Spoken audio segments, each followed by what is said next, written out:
Hi, everyone. Welcome to today's show. We're going to talk about how to stay fit and whether you should even worry about being fit. What relevance does it have to your life, to your success, to your ability to achieve the things that you want? Maybe I'll start by saying this was not something I focused on until halfway through my career, probably differently than you. I suspect you were forced to focus on it relatively early on, Randy, and I know actually that you did earlier. But anyway, for me, it took until I was my mid 30s before I really had a wake up call.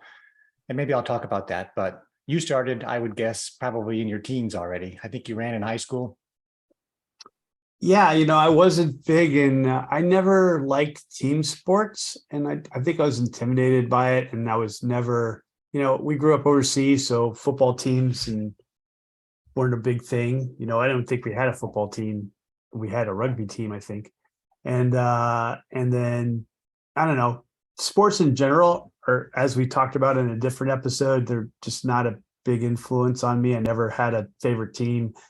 I never went to my college events, sporting events or anything. I don't even remember, what the name of their team was. And in high school, funny enough, we had this new principal who came from the States in England. I went to my last 2 years of high school in England, and he decided he wanted more participation in the sports of the school because no one was going to the games. We used to be able to leave campus whenever you want. I don't know if that was true in The Hague. It was true in London for a long time. And so if you didn't have a class, you could go to the pub as long as you didn't come back drunk and play darts or whatever and eat lunch there and then come back whenever your class started. And if you didn't have class at the end of the day for 2 hours of the day, you could go home early or go do whatever you wanted to. And that was a really interesting way for high school. I never knew anything different, but he made it mandatory to go to the sports event, which started during the last class of the day. He locked all the doors, so everyone had to go to the gym, and then he locked the gym doors. And that was probably the worst thing he could do because everyone started rioting. Somebody started doing a strip tease on the basketball court. It wasn't very fair to the players, but it was very entertaining for us. Finally, he unlocked the doors and let us go home, and he never tried to force us to do it again. So anyway, sports not a big thing for me. However, my friends were runners or wanted to be runners or something, and so they all did cross country and track. And I was always a good swimmer, and so I volunteered to do swimming on my own and made different friends in the swim team. And so I did those three sports for pretty much most of my high school, and I was not a natural runner. I got to tell you, I'm not a natural runner. I'm so glad I ran in high school. I was never excellent, but I got good, and I understood how to train for running, and I knew how to stretch. And I was always like the number 7 guy on the cross country team, and only 7 go to the championships, right? I was like, in fact, one year I was number 8 and in The Hague, and one of the guy who was 7th mysteriously broke his leg like a week beforehand, so I got to go, but I didn't do it, I swear. And so I was always just that clutch guy at the end. And in fact, when I swam in the 200-meter butterfly, we didn't have a swimmer for the butterfly, and I told the coach, "Hey, we don't have any swimming in the butterfly." He's like, "Yeah, I don't have anybody." I was like, "I'll do it." I'd never swum 200-meter butterfly in my life. I think the most I'd ever swum was like a 50 if I was lucky. And I came in last, but I still got a ribbon, number 7. No one else wanted to do it either. But when I decided to join the Army, and then I went to college, I kept my running up. And then when I joined the Army, I was just so far ahead of everyone else because most people don't concentrate on long distance running, especially I don't know. No one. I was the fastest guy in my platoon when I went to basic training, and I was always, not because I was super fast, but I was just above average. And I met a lot of people in the Rangers and Green Berets and stuff that were faster than me along the way. But I was always in the top, at least top 25%. Most of the time, I was in the top 10% of a group of 30 to 100 people, easy. And that helped me so much because it was one of the most tested things anywhere I went in the military, in the Green Berets, in the Rangers, in the Colombian, Lancero School. There's always running. You ran every morning. You're always, whenever, after you finish your physical training for the day, you're running around to get things accomplished, literally running. And it helps with your backpack when you have to do ruck marches. That kind of ability helps a lot with it. And I tell anyone who allows me to mentor them to be a Green Beret, a Ranger, to go to basic training even, I'm just like, be a above average runner and you'll do well. And it comes from a lot of different aspects, because there's so many people who just can't run, or don't know how to run, and don't know how to prepare to run, don't know how to stretch, that the run itself will mess your day up. If you don't run and you have to run 5 miles one morning, that's it. You're done for the day. And there's so much more that has to be done if you're going through an assessment course or something like that. And so, but being able to run 5 miles and then take a shower, eat breakfast, and be ready for a physical day puts you so far above your peers. It doesn't matter if you're a bodybuilder, you're a weightlifter, you're a sprinter, whatever. If you can't do that 3 to 5 mile run and then recover within an hour, you're so far behind. You're so far behind in these assessment courses. And I think I got to imagine Buds is very similar, and they run in the sand even. So just me, it was just luck of the draw. And then swimming also on top of that, me being able to swim, because almost every single course I went to had a swimming component to it as well. And there's just so many people that they can get around a pool, but you put some equipment on them and make them swim 50 meters with a rifle in one hand and and some canteens and stuff. They sink to the bottom and they get flustered really easy. And I was very comfortable in the water. So just the fact that I did that in high school was amazing. And then the Army, especially back in the 90s and 80s, we did PT every morning, and it wasn't a hardship for me. I looked forward to it, and I excelled at it. I did. I was always. There's some amazing, like almost Olympians in the military that could have done so many great things. I remember I was this brand new 24-year-old Green Beret, and I was running I thought I was running fast. I was running 6-minute miles, or sub 6-minute miles, which is pretty fast for most people. And I was 2 miles into my run, and I was feeling it. And this guy must have been almost 40. And hit with a pot belly, and in his day he was amazing. I heard his name was Rocky Marciano. His last name was Marciano. His first name was Marciello, and everyone called him Rocky Marciano after the boxer. And so he's almost 40. He's got a pot belly, short legs, and he comes out of nowhere, and he's pacing me, and he's talking to me in a regular voice, like, "Hey man, you're pretty fast. I'm really impressed. Keep it up." And then he just takes off like Roadrunner, and I never see him. And I try to put some speed on, and it just screws my whole day up, because I, basically end up throwing up trying to keep up with him, and I lost him. But there's just these amazing gifted people, and I'm not. I had to work so hard at running the speed that fast as I did. There's so many gifted people out there. And I can't believe this guy never went to the Olympics. I'm sure he had the ability, just to never get taught the coaching or something. And I met people like that all the time. I've heard of SEALs that were Olympic caliber swimmers and things like that. And just in the special operations, there's just so many really great athletes.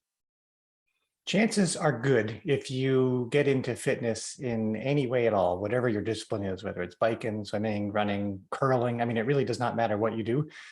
A couple of things are going to happen. You will encounter people who are far better than you and appear to be able to do it effortlessly. And that can either inspire you or demotivate you. But I think the takeaways that I heard from your story that I think are really good are, you are going to be influenced by the people that you hang around with, your friends, wherever you are, right? Whether you're in school, whether you're working, whether you're taking a break from working, wherever you are, the people that you hang around with are really going to influence whether you keep a fitness habit or don't. And you can do that tactically. You can choose to say, all right, I'm going to hang around with this person because that person really focuses on their fitness, rather than this person who only goes to the movies and eats fast food. It'll influence you either way. So the second point that I like, and it comes back to this topic of, are you going to be a really gifted runner? And you might be naturally really good at something, and that's okay. But most of us aren't, right? And that doesn't mean, though, that it can't be immensely rewarding, because what you have to do is then just practice it. And if you practice it, you will get better. Running and swimming even more so than running, I find, is heavily influenced by your technique, right? And you can't tell by looking at somebody, is that person going to be a good runner, a good swimmer? You really cannot tell. What matters is how many hours they've put into the task over a number of years. What I like about both running and swimming, and even biking to an extent, is that you have people performing, particularly running, at a world-class level well into their 30s.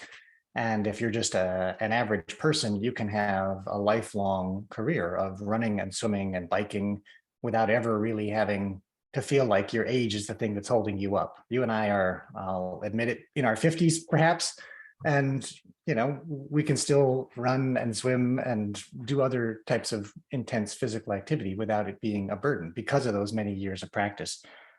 Now I want to get to something for all the people who are not in the military, for which they might be asking, well, okay, I can see why it's helpful for Randy to have been a super swimmer and a super runner and to have put Not up with it. super, not super. Well, you became pretty good by virtue of all the practice you did. But okay, a really, comfortable swimmer and runner, let's say. Is it important to me in another setting? To which I would say, maybe, maybe not. When I was at my company, I was based in Switzerland, where our worldwide headquarters were. And a lot of Swiss are very much into fitness. Now that I think about it, it might have something to do with the fact that the men are required to do military training. So they all go through military training, they develop good habits. A lot of the people who go into senior management were senior in the military, so they really did become fit.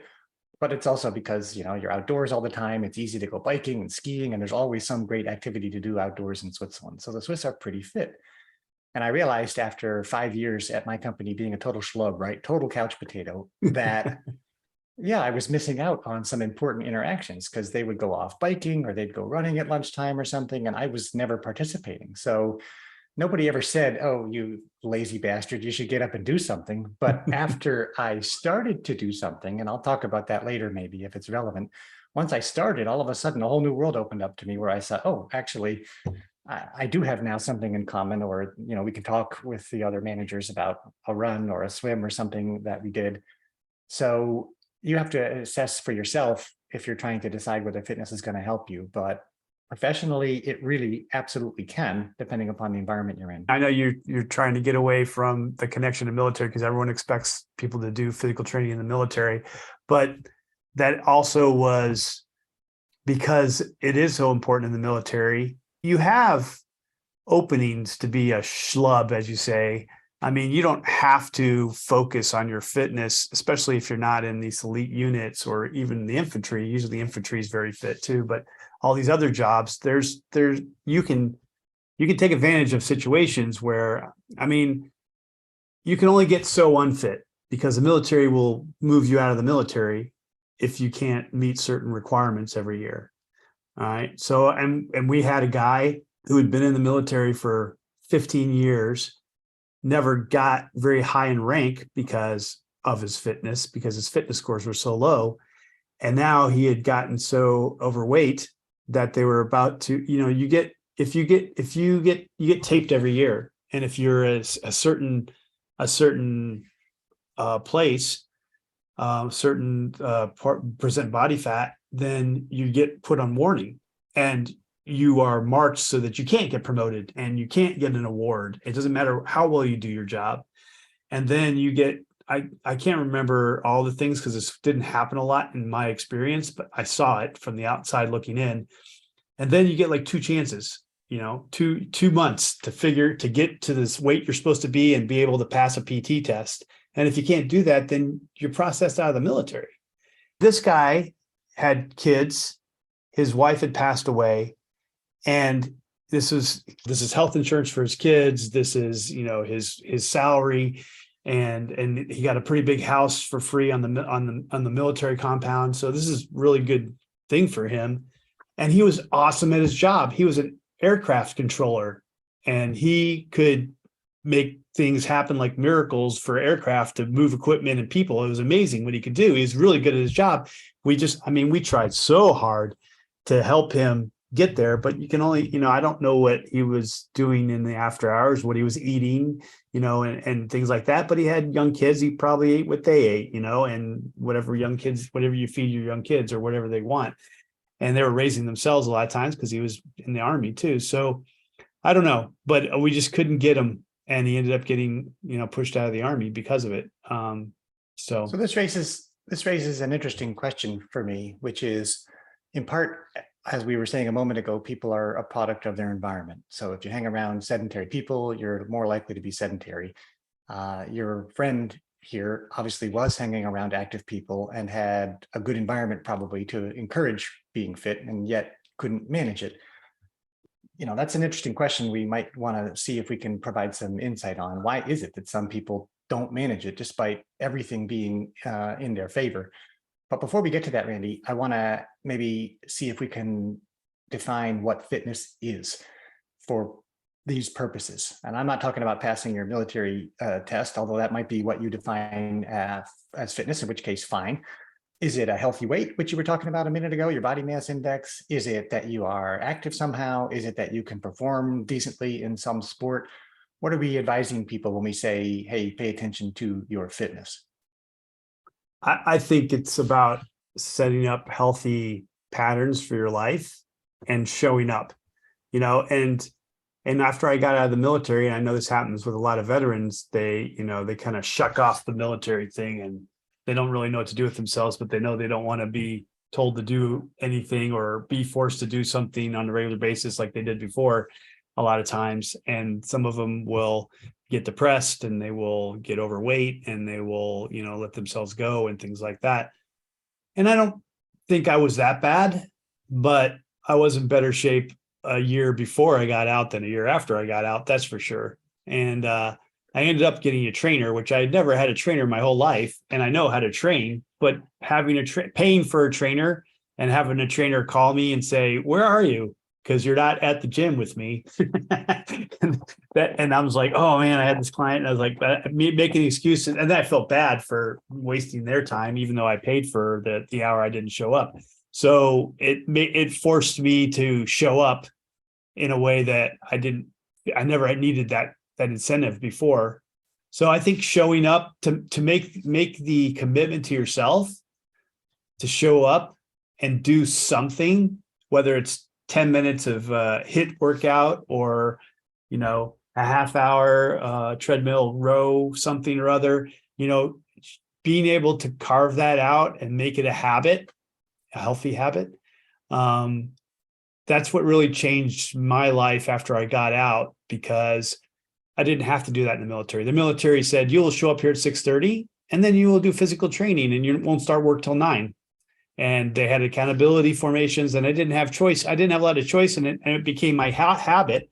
But when I didn't have to show up anywhere anymore, then I got caught up in the new work I was doing and getting up and going straight to my computer and working on things instead of, taking care of myself. And now, it took me a couple of years to get back in the rhythm, but I actually, and it's super easy here in Romania because I'm 7 hours ahead of Eastern Standard Time, but I can literally get up in the morning and spend the whole morning focusing on doing something physical, because I don't have to meet anyone until 2 or 3 o'clock in the afternoon, because that's when everyone in the East Coast wakes up. So it's really worked out really good for me that I'm so far time-wise so far ahead, because I don't know if I would have carved out so much. I carve out 2 hours a day right now, and which for my and I work with a trainer 3 days a week, and then I have a gym membership and I have a rower at the house and all this stuff.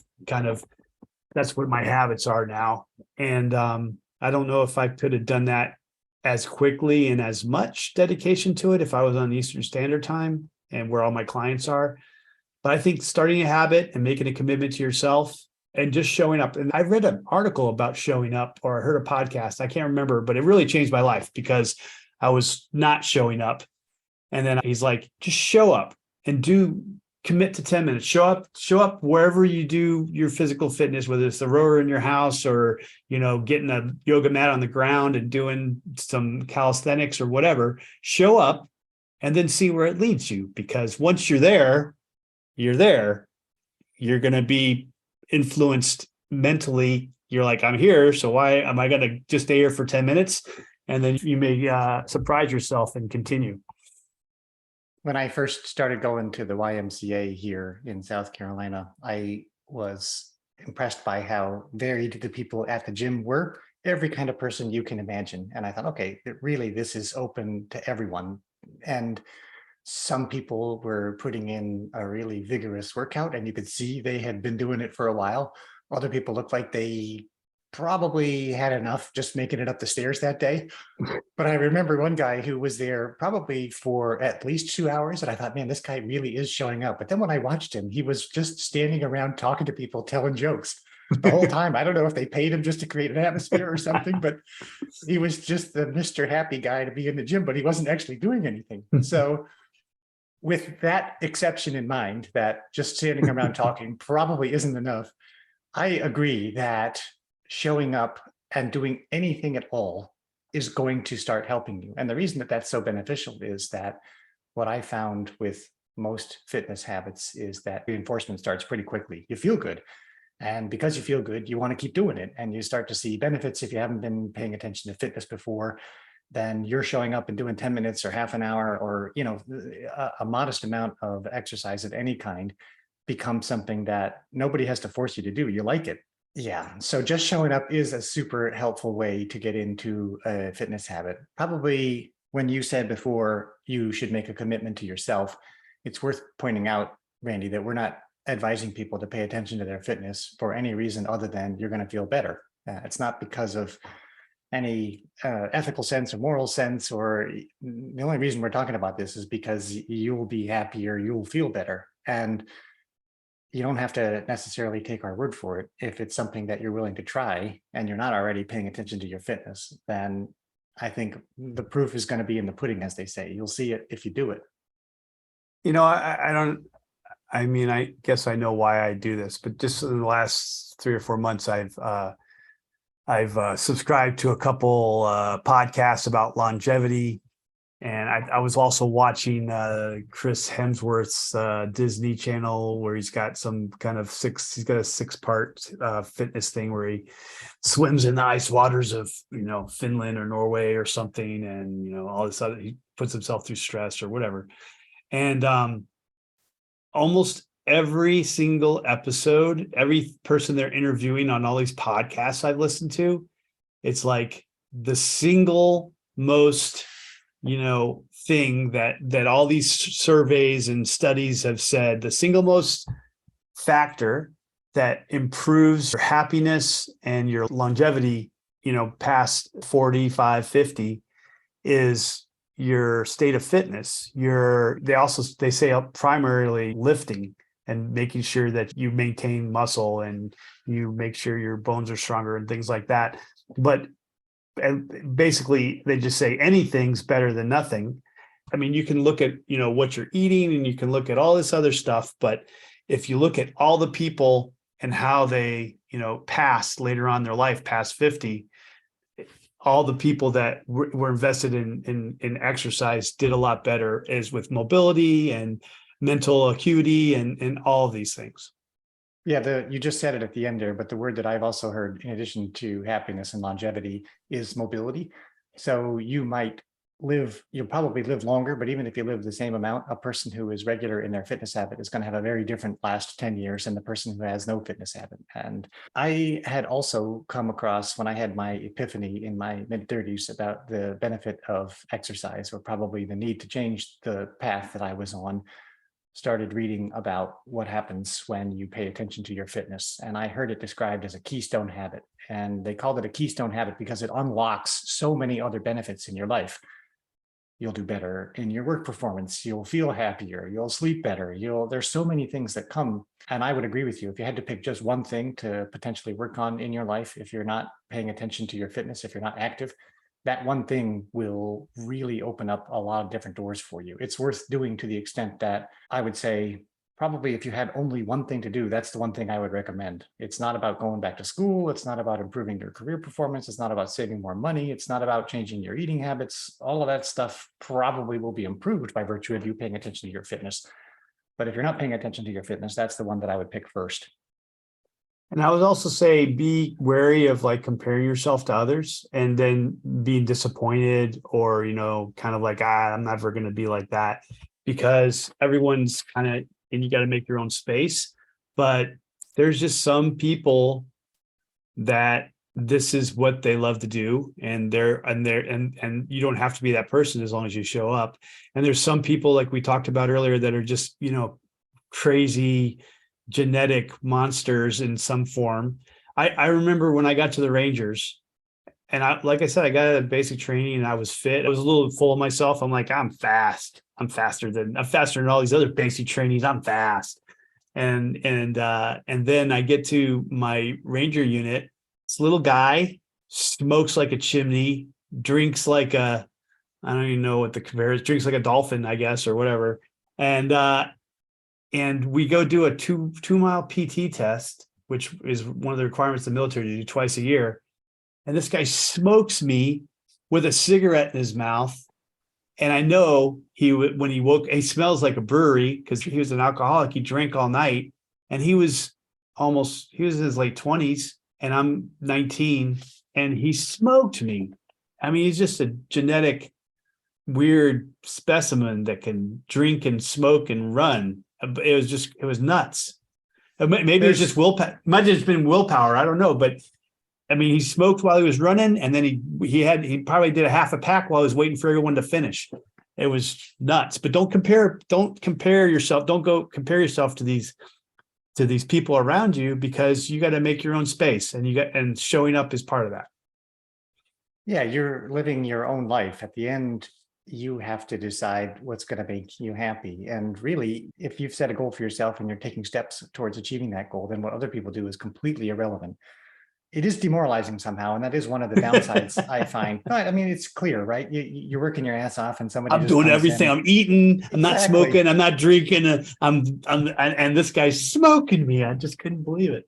I had a similar story when I for years I was trying to get fast enough to qualify for the Boston Marathon. So that's one of the major races that you have to have a qualifying time to get in. And that's why people like that race, because with limited exceptions, you really can get there only by running fast enough to qualify, about in the top 10% of runners in the US. And I was not fast enough, and I was trying, and I was probably 5 years in on my journey. What's the time that you beat to get in? It depends on your age and the time. For me, I had to get a 3 hour, 20-minute finishing time. Holy smoke. And that was when I was 40, right? So it's a competitive race. You got to put in the real effort to get there. And I was training hard, and I had one of my running friends at work who was a much better runner than I was and could easily do the time. And he agreed to be a pacemaker for me at the race, just to help me sort of keep on my target pace. But he was like your skinny friend at your 2 mile race. This guy had stopped running 6 months. He was a heavy smoker. I was like, yeah, I could probably do it. I'll stop smoking a week before the race, and then we'll see how it goes. And, effortless, right? Effortless. And another friend of mine had been good at some other sport. I forget what it was. Maybe he was a swimmer or something. And he said, I'm going to try a triathlon. I was like, you ever done a triathlon before? He's like, nah. Do you have a triathlon bike? He's like, nah. He got his grandmother's bike with a basket on it. I mean, it was like, and he completely crushed the competition. He was just super fit. You will come across people like that in your life. And on the one hand, you should marvel at the variety of the human condition, that some people are so great at stuff like this. And on the other hand, don't let it get you down, right? You can't. I don't pretend to be like that, but I did that. I did a triathlon like that once. I was like, I can do a triathlon. I mean, it wasn't like a Ironman triathlon. It wasn't a full marathon or anything, but it was the biking was actually the hardest part. I mean, it didn't have I don't even think my bike had speeds, but it was along the coast, and the wind was like so hard. I figured, and we had to turn around and run. I was like, I can't wait till we turn around, but the wind was going both ways. I don't know what was going on. Maybe it was I don't know. It was the biking was the hardest part for me. And I hadn't biked since Holland. So it was like I mean, it's like riding a bike, right? I hadn't biked since in 10 years or something. The biggest downside, I think, to comparing yourself to others, and it's unavoidable if you get friends and colleagues who are also fit, or if you're in an environment where everyone is fit, is that you run the risk of overdoing it. So you think, oh, a little bit of exercise is good. Well, then 6 hours a day is even better. And I'm gonna, you can lose balance and perspective. And that's probably something that everyone has to just go through to find it for themselves. I had times where I overdid it and, signed up for ultra marathons and spent way too much time. Not necessarily, although this also can happen, that you create a physical harm to yourself by overtraining. That can happen, but because you're just not paying attention to your family or your work or other things. So that is a risk. It's something to be aware of. The other thing, I guess, a part of this is Oh, yeah. doing something physical to get your heart rate up, showing up for that. But also, especially if we're going to talk about people getting older like us, I mean, the reason I hired the trainer is because we literally do a half an hour of stretching and all this stuff that I don't do. And I have injuries from the military, and it's been life-changing. I've been with her for almost 2 years now, and she forces me. She does a lot of research and about my specific injuries and how to rehabilitate them. And so she's better than a physical therapist as far as I'm concerned, because she shows up, and the physical therapist is only going to show up like twice a month for me because they're so booked and everything, and they're going to cost me a lot of money. But she shows up 4 times a week with me and spends a half an hour with just me, focusing on my injuries and things like that. I guess the other piece of that is when people get to be our age, or if they've been athletes before and they're trying to get back into it, they're inevitably going to have some injuries or injure themselves along the way, maybe, unfortunately. And, taking the time to get those, to do the right, things to make them better, to get them stronger, your knees, your joints, and all those things. I think that's something that should be focused on as well. Yes, especially if you've made fitness a part of your life, the tendency to want to work through an injury or to ignore something is immense, right? You don't want to lose the good habits that you've developed. I probably cracked a rib 10 days ago doing an off-road motorcycle course, and I kept on running every day. And I was like, oh, that hurts. I guess I'm just going to keep going. Until finally my wife was like, you probably got to get that looked at. If you just keep running, it's not going to get any better. I'm like, oh, yeah, you're probably right, but I don't want to stop running. So people do dumb things, but the game is about the long term. So that's why it is important to really think smart, or to be smart about how you approach your fitness. There's other ways to approach it. Stretching and rehab of an injury is really so satisfying. One of my favorite classes now to take at the Y, besides listening to that guy tell jokes, is just the yoga class, because it forces me to slow down and stretch and to maybe move some muscles I don't usually use. So there's one other thing I wanted to address, and that is the flip side of habits. We talked about how important they are for yourself. Just showing up and doing something at a regular time means you're more likely to keep doing it. I also found at work that people become attuned to your habits as well. So I used to set a regular appointment at 11 o'clock, 3 days a week. And that's when I was going to go for a run at lunchtime. And I invited people to come with me. I put it in the calendar. I made it something that I, couldn't get out of easily. And I was going to do it come hell or high water, no matter what consequences it had on my work. Turned out to have good consequences in the end. But the point with it is that people learned relatively quickly, just a couple of weeks. Oh, don't come asking for a meeting with James at 11 o'clock on Wednesday because he's going to be out of the office. And so I didn't have to push away or deal with pressure from the people in my organization, because they became used to that being my habit. I guess what I want to say is it benefits you to have a regular habit, and it also benefits other people who get used to seeing what your habits are. They'll accommodate themselves to your habits. At least that was my experience. So takeaways for today: show up, start a habit. What else? Make sure that you are surrounding yourself with people who are going to help you, but don't overly compare yourself to them. And don't be discouraged. Just, if you fail to show up one day, just show up the next day. Exactly. The other thing I was going to say, we didn't talk about it yet, was, and maybe we'll just see if it fits, and that is, don't allow yourself to have any excuses. So don't say I'm too busy. Trust me, I worked 80-hour weeks. You can do it. Don't let yourself say I'm too tired. It's too hot out. It's too cold out. There's always a reason why you think or could tell yourself, I'm not going to do it today. And those reasons are never appropriate. And once you start getting into those reasons, that also becomes habit forming. So for me, I found being really consequent, not letting yourself have an excuse for not doing your workout. I guess that's part of showing up, but I want to say you do need to address the times that you're going to feel like, I don't really want to do it. Unless you're injured and you really should be taking a break, then don't accept any excuses, because it's just your mind trying to talk you out of doing it that day. Don't listen to your mind. Good. I like that one. Let's end with that. All right. All right. Thanks for joining us, and we'll see you next time. Bye. We'd love to hear what you think, so please comment on the show with your thoughts. We read all of your comments. Thanks for joining us, and thanks for subscribing. See you next time.